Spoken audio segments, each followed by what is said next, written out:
Today, let's look at the education sector. Of course, it's been in the news for a while, the results of the UMTE, the Universal Matriculation and Tertiary Examination. The results were not sterling, so to speak, because we have a situation where only about a quarter of 1 percentage point of the students, around 1.9 million students that took the examination, actually managed the very higher grade of a minimum of 300. But by and large, it wasn't so encouraging. Now, being that as it is, but I get ahead of myself. Let me first of all introduce my guest. And we have in the studio Dr. Sylvester Enome. Yes. He's the education, he's an education management consultant and former director of Education, Lagos State Ministry of Education. Thank you very much for coming on. Thank you for having me. Our pleasure. And we also hope to be joined by Dr. Jake Ekpele remotely. Jake Ekpele is a policy analyst. I don't know if he's with us yet. Good morning. Good morning, Jake. Morning. Okay, excellent. Excellent. Thank you. Good morning to you. Okay, so I was, in fact, we can just virtually, now that we have the full house, so to speak, I think we can actually get cracking. As I was saying, the results haven't been particularly sterling, but then the registrar of JAM, the Joint Admissions and Matriculation Board, has said that looking at the trends, there's nothing really surprising or unusual in the results that has led to an outcry. But many students have said that it cannot be. Something must have broken.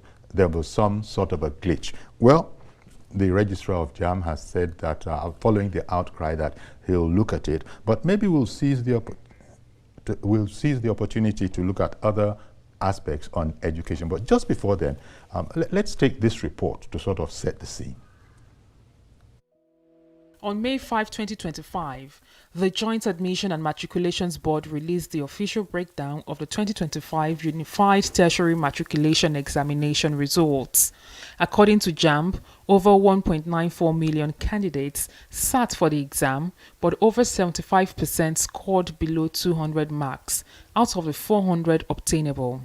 Only 0.63% scored 300 and above, while 24,535 candidates scored below 100. The UTME is Nigeria's annual entrance examination for admission into universities, polytechnics, and colleges of education. Given the score breakdown, my team and I visited a Lagos community with a high youth population. Many students there shared their experiences and specifically appealed for the cancellation of the 6 a.m. examination schedule. I had biometric issues and they said they were going to reschedule me, but they haven't rescheduled me. It's been over 2 weeks now. They should reschedule it. I've been waiting since. They've not gotten back to me. They've been saying they are doing investigation. Well, the overall JAM experience was good, but I had a problem with my English. I did only 45 questions because number 1 to 10 in the English questions, there were no questions, it was only options. And the questions were 55 instead of 60, so that was the only problem I had. I just hope that at least they should not deduct the ones that I did not do. They should not deduct the mark from what I wrote because it was not our fault. According to University of Waterloo, one of the key qualities of a good examination is that it provides an equal opportunity for candidates to fully demonstrate their learning. I met a concerned parent who claims that the questions his daughter encountered were incomplete. He questioned what exactly the examination body was trying to access. We parents need to start coming up and start addressing issues like this, because I guess most of the problem these students are encountering in JAMB exam is because parents have no avenue where we can come together and come to speak for these children. And I guess from now, because like we are putting up something very soon, an association where parents can come together and begin to hear our voice about saving the interest of our children writing these exams. I must talk about the process of the exam. what some students experience before they enter the examination hall. This experience is horrible. You can't imagine me going for an examination and I will remain inside the sun for hours to prepare for an examination. It's uncalled for. However, for Nwandigo Chibuna, it was a different story. His exam center was glitch-free and he rated JAMB high in terms of conduct and organization. I say that some people actually didn't read, but you wouldn't know. But I actually prepared every day, prepared constantly. I didn't stop, like 6 hours reading every day from like 9 to like 3, 4.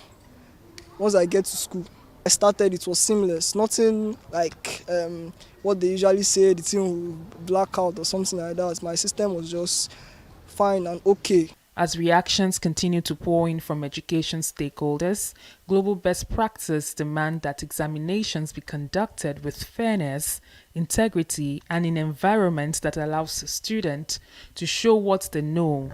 Let's celebrate brilliancy. Let's celebrate hard work. Don't let us put our students and our work under unnecessary pressure. You must do it at once. Your mates are doing it. Then, the issue of ICT, not only in Nigeria, all over the world, you will see students that will spend most of their times, and I mean it, most of their times on handsets. There are schools where the use of handsets is highly prohibited. Yet, you'll find students bringing sophisticated phones into the schools, and you see their parents defending that. The reality of this curriculum, the question we need to ask ourselves is that, is secondary school education curriculum enough for JAMB? If you go through JAMB questions, realistically, you will realize that the questions JAMB, the examiners at the JAMB level do ask goes beyond no O-level, no syllabus. The JAMB should ensure that the ICT centers are totally overhauled to ensure that during the UTME exams, the ICT centers are working effectively and properly. Because some students and parents complain that their children computer does not work or does not function properly during the exam. So this is one of the recommendations. And the second one is that the federal government should ensure that even though education is on concurrent list, so both the state government and the federal government should ensure that our teachers, especially from primary schools to secondary school, are trained adequately. Okay, so there you are. There's been quite a lot of commentary, but to also add that the registrar of JAMB, Professor Isaac Oloyede, has said that, well, when you look at it, the performance statistics for the 2025 UTME examination are in line, he said, with the past 12 years. He emphasized that such results are not unusual. And then the Minister of Education, Minister of Education has said that, you know, one should not discount the fact that the increased vigilance could also have thwarted some untoward practices, which has then led to what looks like a poor result. And then apart from that, you know, there are just all sorts of commentary. But I think ultimately now it has been, I think Professor Isaac Oloyede has sort of considered that, okay, you know what, we'll review it, we'll look at it again, see if there was a glitch. As one youngster was saying there, you know, it's possible that there might have been, some sort of a glitch. That's what they say. They will review it. One young lady there was saying that her questions, were incomplete and all that kind of a thing. So all of this is probably part of the whole bag of there being a state of emergency in our education sector. I mean, apart from these results, when you look at facilities in the education sector, there are problems. Give me your overview, if you would, Dr. Enama, on education today for the youths. Yeah, thank you very much once more. And you see, education is very necessary. It's a compulsory aspect of human existence. When you look at education, without education, you cannot really do anything. In all sectors of life, education is very important. And because it's important, it should actually be handled with seriousness, which it deserves. The state of emergency for education is overdue. Education needs thorough overhauling. This call has been going on from 2024. Yes. And even before then. Yes. Pure surgical operation. Let us give education pure surgical operation. Let's look at it from the pre-nursery to the university. You see, there are some countries in the world where they take education very seriously. And of course, recently, I think our president is doing that. I was here one time to speak about NEFund. That's right. That should be a kind of catalyst, a stimulus for all the students to say, look, let me work hard. Because the product of hard work is more hard work. They should be able to know that education is not a scam. Forget about what some people will say by saying education is a scam, people are not getting what they should get, this and that. Education is not a scam. Without education, you cannot do anything. From what I have just analyzed a little bit, the federal government should try as much as possible to put more funds in education. I know this government have done a lot because like last year, they placed 2.18 trillion into education. And this year, 3.52 trillion. That is 7.3%. But UNESCO suggestion for developing country is that any developing country should put 50% to 26% of their annual budget into education. If actually this money is put into education and we oversee the usage of that money, it does not go left and right and it doesn't filter out, we will get result for that budget. If you look at some of the students I interviewed that really benefited from NEFund, they are really happy. And that is a very giant stride of the federal government. Education, the people involved too, should be trained and retrained. At least as you are already aware, I was a teacher, then principal of so many schools and so on and so forth. When you don't train teachers and retrain them, they will continue to impart that same knowledge which they have, because you can never give what you don't have. That is that aspect. In case of this JAMB issue that people are really complaining of, with 2-3 people I interviewed too, there were actually technical glitches. Okay. Some of them, they said when they opened their computer, there was no question, but there were alternatives. Some said even when they were trying to operate their computer, it was not going. Their computer some computers were faulty in some CBT centers. These are what JAMB supposed to have looked at before the exam starts. Added to that is this aspect of just posting students just the way the computer also must have done it. There is a little young lady in Badagry, about 17 years, who was posted to Ekpe. Okay, look at that aspect. First, the psychological trauma will be there. I will appeal to JAMB to please. And then the hour, very early, yes, for these youngsters 16, 17, as you said, Yes. to be crisscrossing around town. Around there from Ekpe, the end, Badagry end to Ekpe end. So I will appeal to JAMB to look at the addresses of those students who are going to write UTME and post them closer to where they are. And it will serve a very good purpose. Okay. You know, let me now find out from Dr. J. Kekpele, the policy analyst. He also has, he's keenly interested in examination. Dr. Kekpele, you know, the Minister of Education, you know, Dr. Tunji Alausa, in his reaction, had said that, you know, it's quite possible that the high failure rate in this 2025 examination, he referred to it as a clear evidence that the government's anti-malpractices measures were yielding fruits, especially within JAM. Okay, taking that as a hook, give me your impression on the outcry over the poor results that we have received.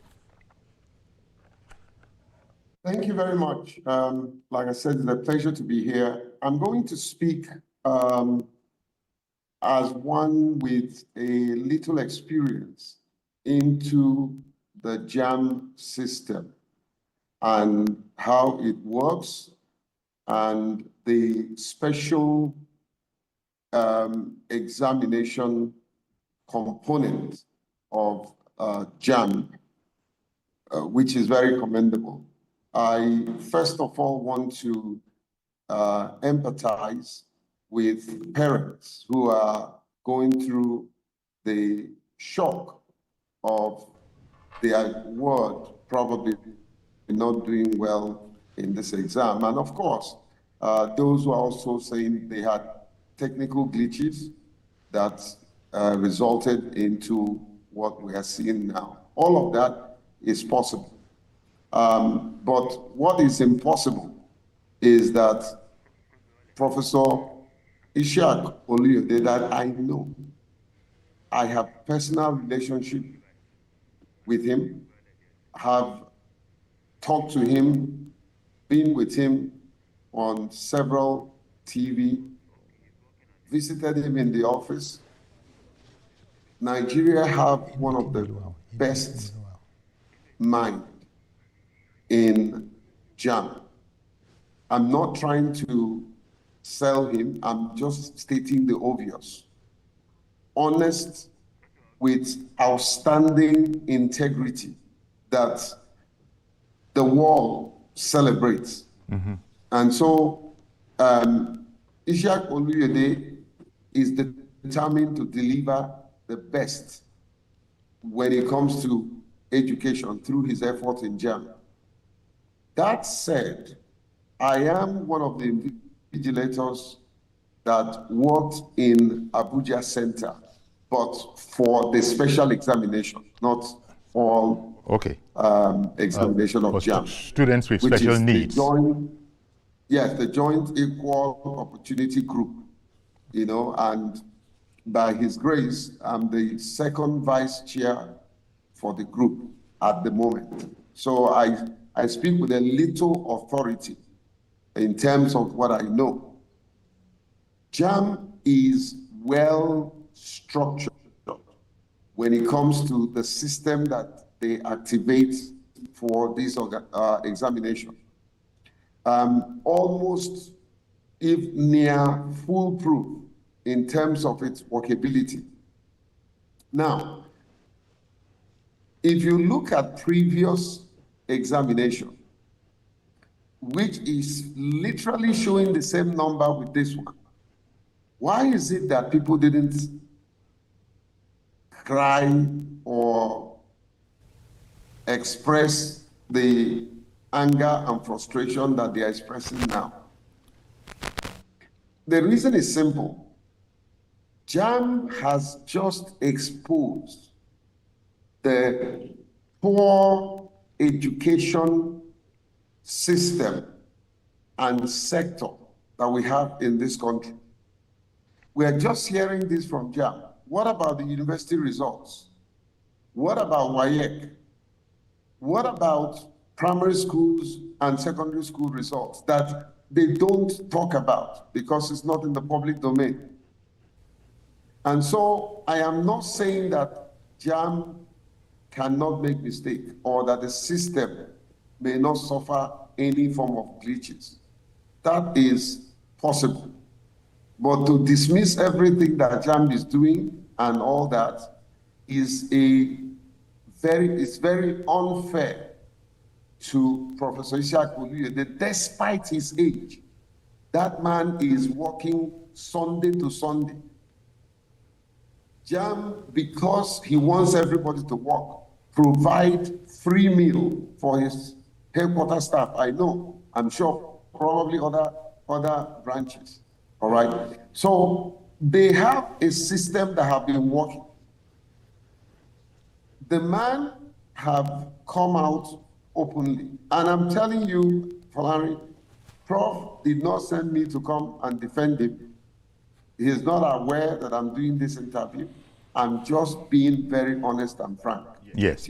Okay, but Jake, so beyond this, beyond this JAM matter, the state of education, I fully, the state of education. In fact, as you know, there's been a long-standing call for, the state of education, an emergency is needed. If it were JAM alone, okay. You agree, brother? I've been part of the National Council on Education, and I've been going to that meeting for the past 15 years. I sense the decay.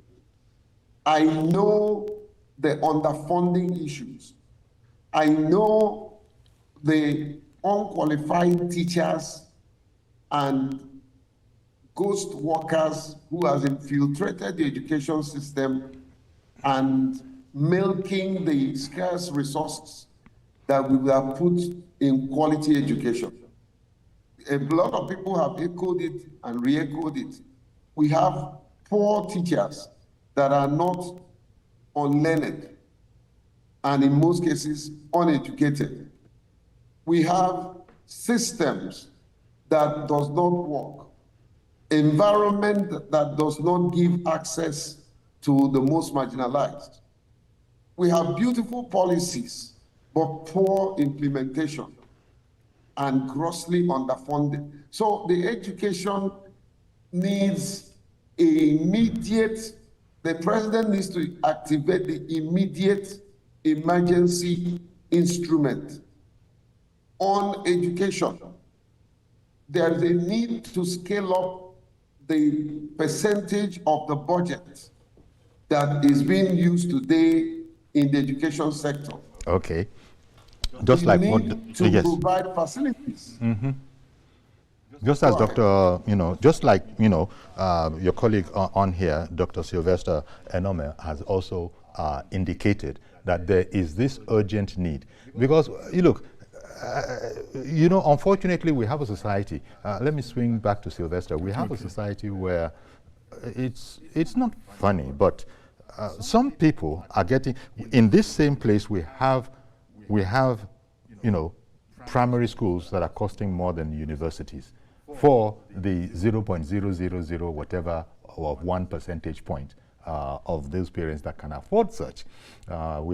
Since people can send their kids abroad as easily as before, I don't know if it is easier for the school to import itself. I don't want to go into mentioning any names, but there are these, Nigerians have dubbed them elitist schools, yes, where you import the whole system from a totally different country, and those that can afford it, afford it. Now, these students are operating in the same educational environment, so to speak, as those who we see these, pathetic pictures of students almost under trees, under the shade of trees. Yes. In some, one is not saying that is the way it is everywhere, but there still are enough of those places in 2025 to call for concern, even as all sorts of efforts are going on. I don't know. There really is an emergency. You've been talking about a need, you and Dr. Jake Pele have been talking about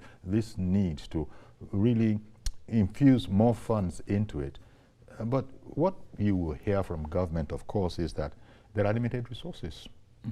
You see, this aspect of Before you launch, Doctor, yes. Let me take George, who has called in from Ikeja, and then I'll come back to you. Okay. Good morning, Mr. George. Good morning, Uncle Yori, and good morning to our guests this morning. Good morning. Yes. Uncle Yori, I think rather than blaming JAMB for this result outcome, we should commend the JAMB leader, Professor Oloyede. I'm aware that he's been doing a lot to block loopholes that brings about examination leakages and compromises. The truth of the matter, Uncle Yori, is that there is moral corruption in our education system, not even only at the JAMB level. And we parents are complicit, unfortunately. You see, go to even secondary schools now. You see parents going to meet teachers. The gentleman before you there is in the profession. He can confirm what I'm saying. You see parents coming to appeal to teachers, sometimes bribing them to pass their children in exams, to give their children awards during competition in schools.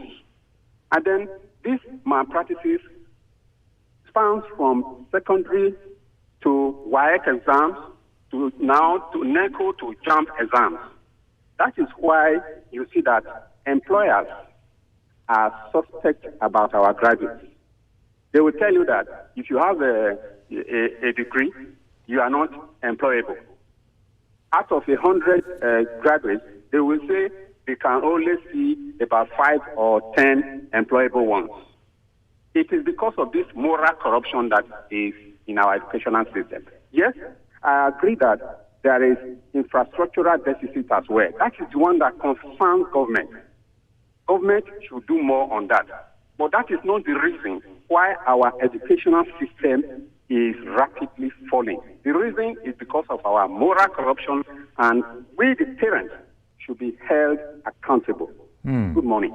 Thank you very much for calling in. So, apart from the state-of-the-art facilities that we so desperately covered, he is saying that there also are other aspects that we should not look away from. After all, the people from 50 years ago, they were doing well, even though those were not state-of-the-art facilities as well. But when it came to being morally upright, knowing that you had to work, when the ethos was work, hard work, study, things were better.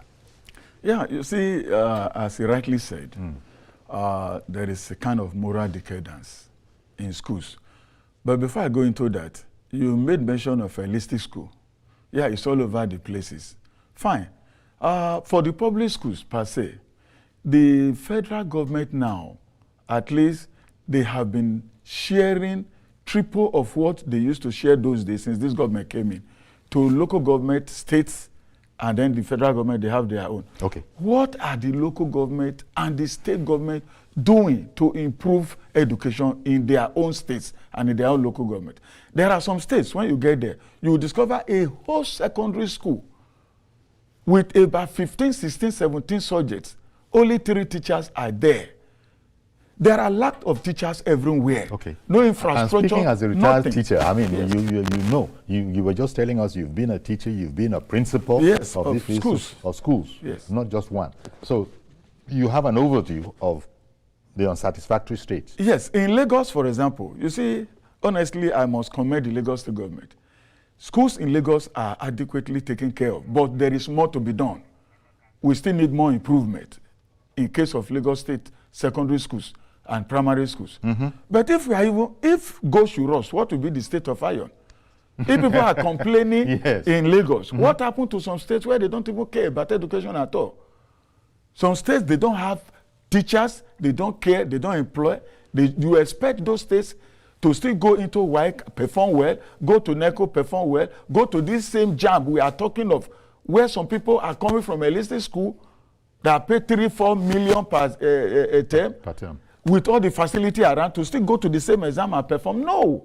That is why we need overhauling and state of emergency in education. Okay, one moment, sir. Let me bring on Amaka, who has called in from Port Harcourt. Good morning, Amaka. Good morning, Uncle Yori and your guest. Good morning, ma'am. Thank you. Thank you for calling. I support what your last caller just said, Mr. George. Okay. You see, because of all these things, parents contributed to all this. Uncle Yori, I used to have a friend. Anytime the children want to do JAMB or WAEC, she'll be looking for special centers. For what? For what? I know the teachers, they have their own, wahala, the lecturers, fine. But the parents should do more. We should do more. The teachers, they have their problem lecturers, they have their problem at home. Uncle Yari, I and you, we want it to be better for our children. So we should put hands to and help them. Have a beautiful day. Bye. Bye. Thank you very much for calling in, Amaka, especially in the moral aspect that she launched. That was what George had called in and underlined. That there are problems, no doubt. We're not defending that. But parenthood, it is a different thing today from what it was maybe 25, maybe 30, maybe 40 years ago. Let me come back to you, Jake, on this point. Surely it's a crucially important point. Let me join the two fantastic callers and agree with them wholeheartedly that most of the problem, even the current situation, many parents are responsible for them. They are the one that goes looking for miracle centers.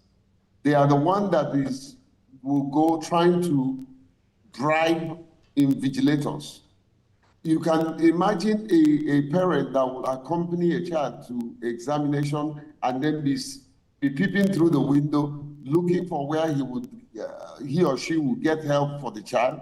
I mean, I have a child, and notice is not doing well in some subjects. I had to look for extra help, for extramural lessons to help him in that area, and he's bounced back.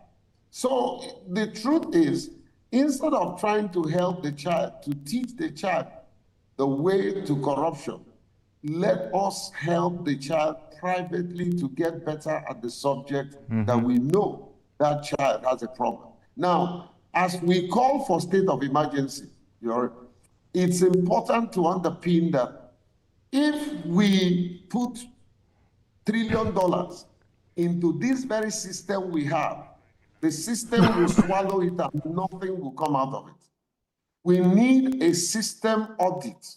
We need to audit this current educational system and find out where lies the problem.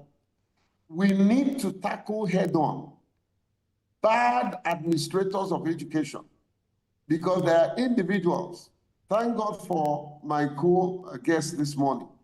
Sir, you must have served well as a principal and the offices. But they are bad principals who obeyed and open their doors for corruption. They take money from parents, and make all kinds of claims and tell you that, we want to make sure that the invigilators would look the other way so that our students will come out with flying colors. This is the problem.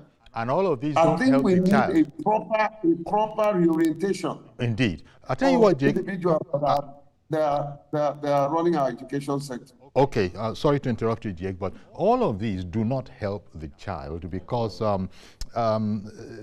well, there's also the aspect that the child that we're talking about, the 15, 16, 17-year-old today, is a totally different kettle of fish from the same age group, 25, 30 years ago, that kind of a thing, when the value of education, the value of honesty, parents were not doing the kind of thing that you are talking about now. So they would help their kids, and the kids knew that they had to work. But nowadays, I don't want to go there. There's so many different aspects. The teenager of today is a social media animal. Practitioner. A social media person. My producer is speaking into my ear, so we need to go on break. We'll go on break, come right back, and we'll continue to look at this very important subject. Stay with us, please.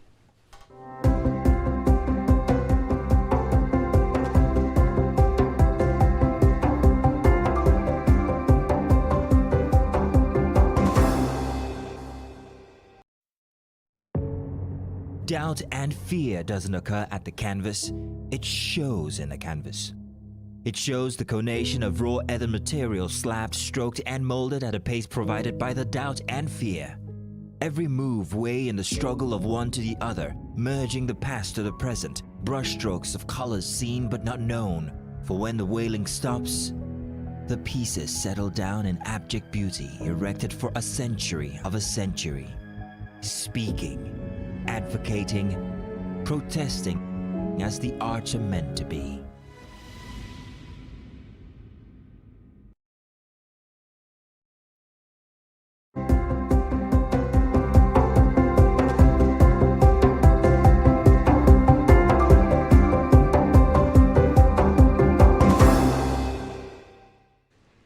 Okay, thank you very much for staying with us, looking at the state of emergency that has been called for in the education sector. Not today, it's been an ongoing call. I guess Dr. Sylvester Norman in studio here. He's an educationist, an education management consultant, and is indeed a former Director of Education, Lagos State Ministry of Education. And when we're off air, we were just speaking about the kid of today. Look, I don't even know where to start, because it was George who started the moral aspect to it. Today, you see kids that are in elementary school, maybe, and you won't even believe, during holidays, you won't know.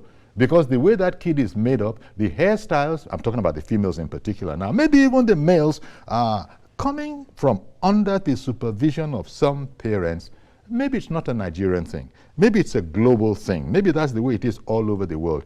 But we're going back to the whole point of morals that George started today, and then social media. People spend much more time on social media than in those days when we didn't have social media. And if you wanted to read, you would have to be reading your school texts. Yeah. You said you wanted to speak in particular. Thank you very much. I want to speak particularly on social media. Yes. The whole thing is so enveloping that things are getting worse by the day. You see, we are even trying to defend those people that have problem with their job and the rest, and suggesting something good. But what of a child preparing for JAMB is always on TikTok for 24/7? Apart from that, you see him on all social media with very big phone. A phone which even a working class cannot even afford to get. Now this didn't happen, what, 30 years ago? Yes. There wasn't like that. We read our books. And will we say that we shouldn't progress the way the rest of the world is progressing? No. Nobody is saying that. But at least there are some schools, I'm aware there are some schools that put a ban on the use of phone. But the way they are so engrossed in social media is affecting them. And in this TikTok, because I think the TikToks and the rest, they pay them, most of them are there.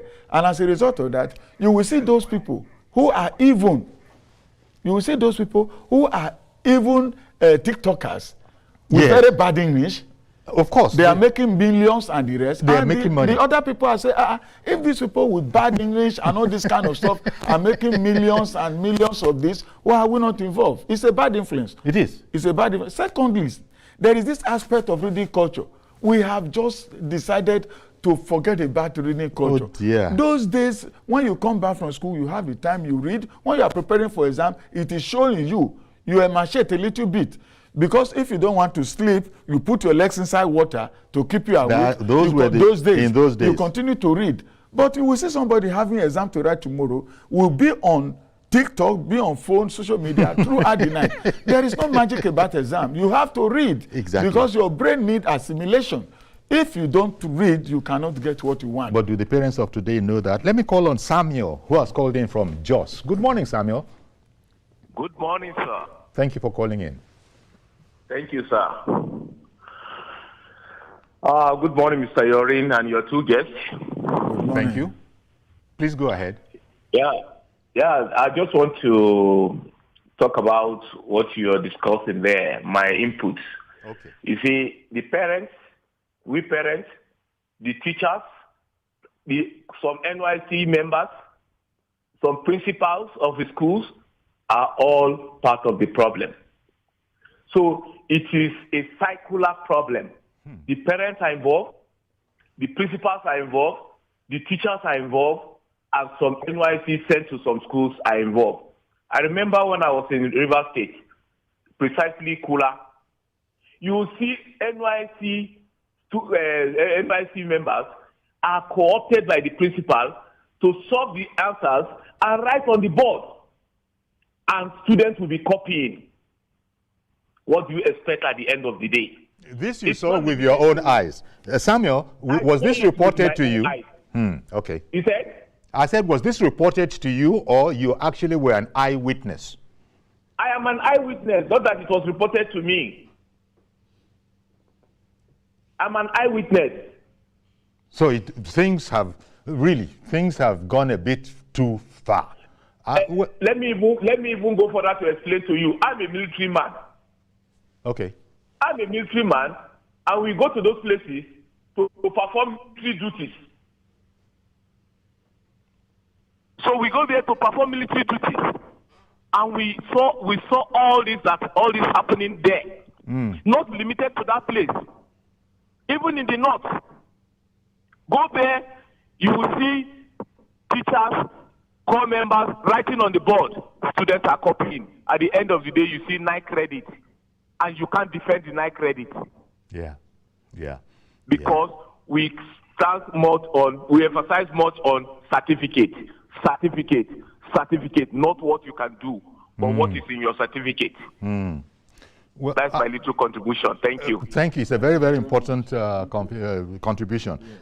Jake, let me come back to you. You see, Nigeria, oh dear, when you just go back to the days of the Cyprian Ekwenzis, and all these other Nigerian writers that did Nigeria, even in modern times, Chiamanda,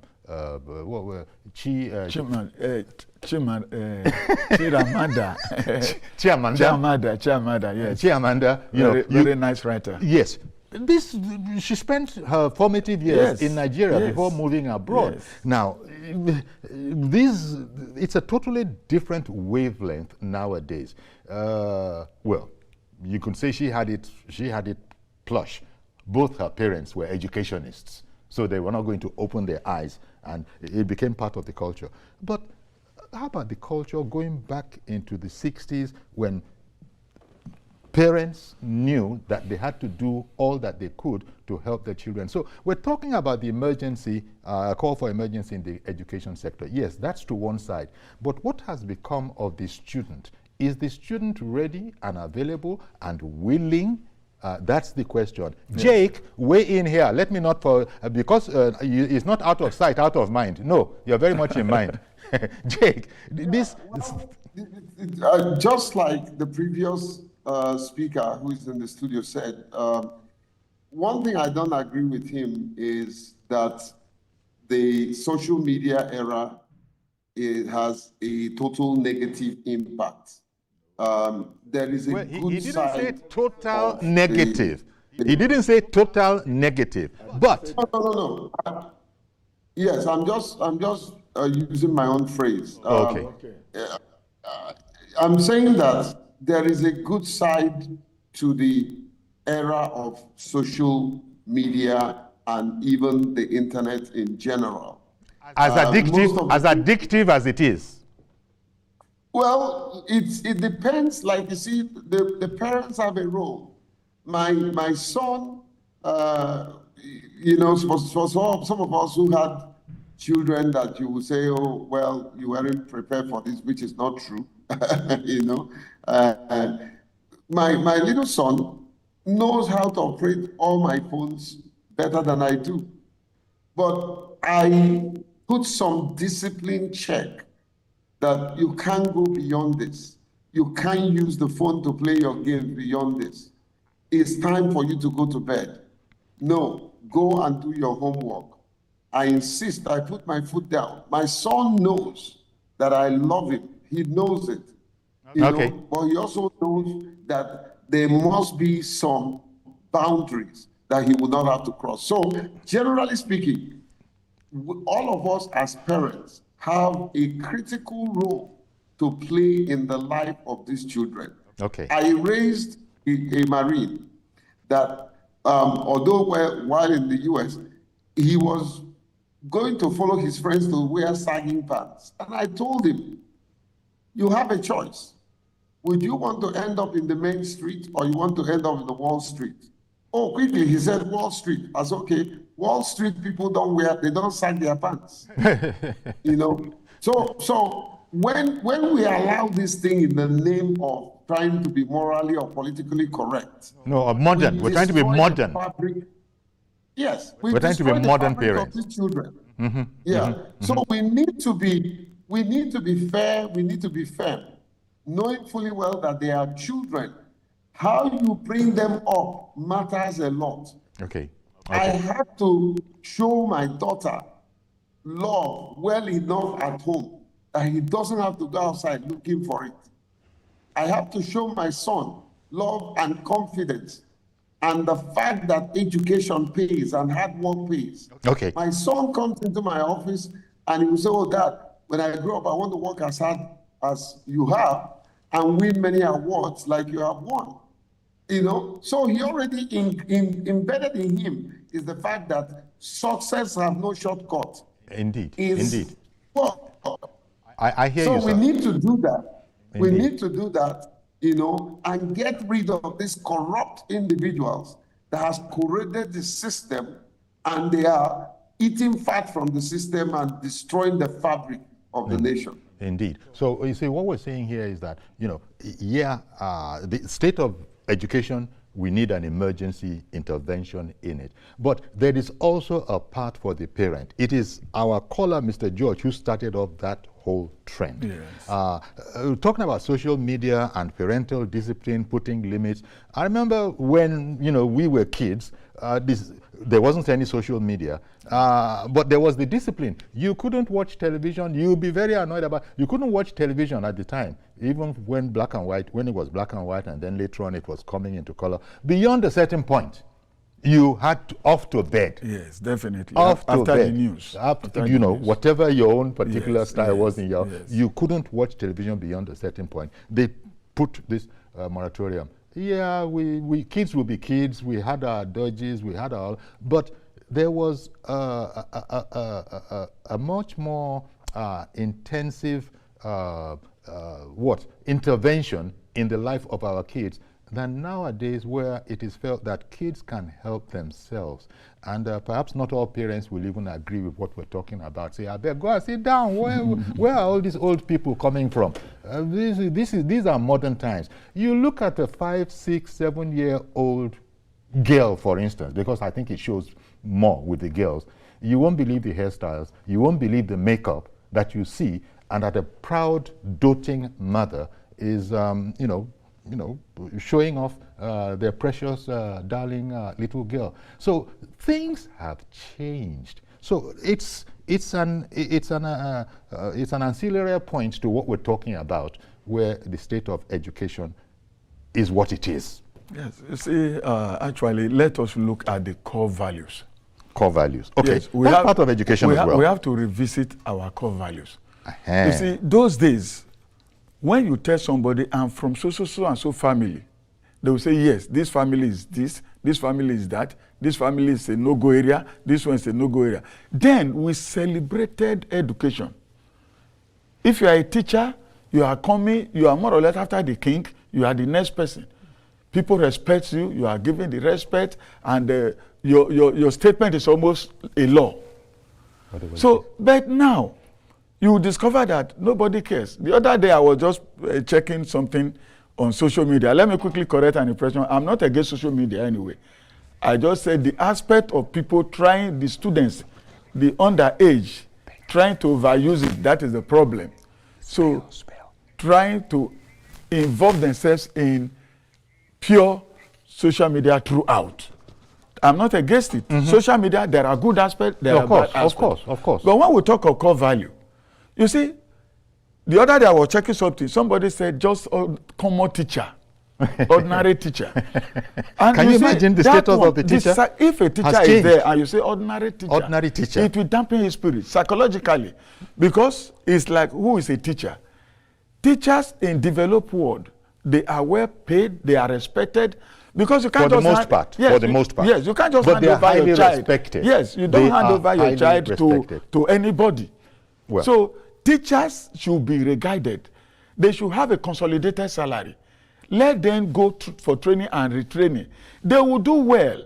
Yes. It's a motivational indices that will make them to that's work. That's on the one part. But, you know, nowadays, I don't know, if you discipline a child so much, you might end up in court. Yeah. We have parents who we understand have gone as far as they will going to the school and are thrashing a teacher.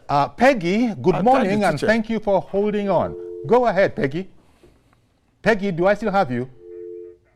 We lost Peggy. Okay. So that is it. The education should be for everybody. The parents, the teacher, the government, the community, the religious body. We should all come in and try to revive education, because our educational system is passing through a terrible hemorrhage right now. Okay, and all of this, we're talking about all of this in, we're not de-emphasizing the part of the intervention, emergency that is required, but there is a part for the student and the parent. Yes. After all, a student will not teach themselves. Jake, we're fast running out of time. The problem is that, you know, you have said it, every educationist I know has said it, we need to pump much more funds into education. But the challenge here is that you pump the funds, but the funds and the buildings and the structures that you're going to procure will not use themselves. It is for the student.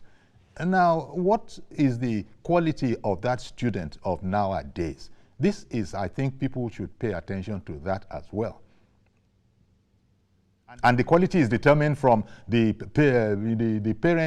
parenting of those children. I think, do you think that parents that children are left very much to their own devices nowadays? You know, and parents sort of say, look, don't worry, he will sort himself out. You've just said something that one of your kids, you know, are very adept at technological things of nowadays. Perhaps many people say, look, I don't know about the modern world, I beg, leave him or leave how, you know, they are the people that know it all. And they are, of course, imbibing a lot more than you would know and would desire. Folari, I'm struggling to hear you. I think you were like going away from the microphone. Oh, my sure. But I picked up. Yes, but carry on, please. A few things. Yes. Yes, I picked up a few things you said. Okay. The responsibility is multifaceted. The parents have greater role to play. If you start teaching your child how to tell a lie, that child will grow up telling lies. Going back to moral, the moral aspect of education. Please continue, sir. Hello? Please continue, sir. I can hear you. Yes. If you teach your child how to go to school late, that child will keep going to every other thing late. I agree with Doctor there that Sylvester. You know, we need to talk about ethics and values. The kind of values we instill in these children at home, going to their school, going to social events, going to church and mosque, matters a lot. If you don't let them know that you cannot pass exam if you don't study, and I'm not telling you what I'm preaching and not doing. Yes. I've had words that came to tell me, oh, uncle, I want school fees. Have you passed your JAM? Oh, I scored 200. I